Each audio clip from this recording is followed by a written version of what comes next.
Magandang araw mga ka-printing. Sa araw na ito, ipapakita ko sa inyo kung paano natin pinaprocess ang isang map o plan. Bago ito i-print, mahalaga ang tamang pagproseso para maging malinaw, tama ang mga detalye.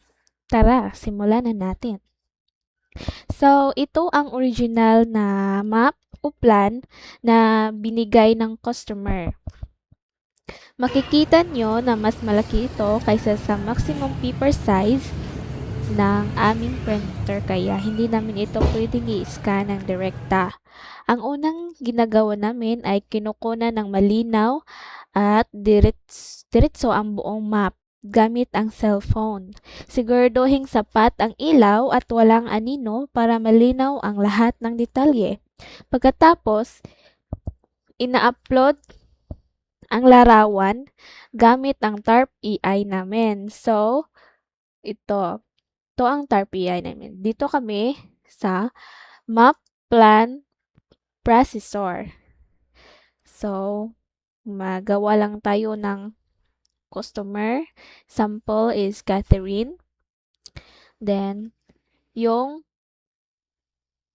picture na kinuna natin, ito, i-upload natin.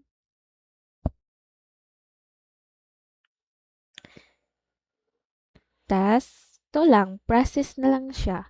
Hintayin lang natin ng 1 minuto. Ito na po ang output. Pwede natin ito i-download. Pwede natin i-send to email sa customer. At dito tayo mag-print.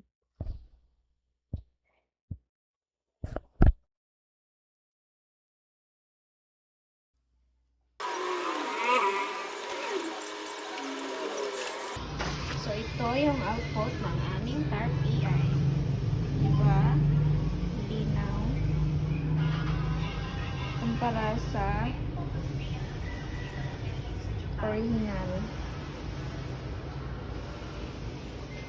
Ganito siya. A3 lang yung maximum size sa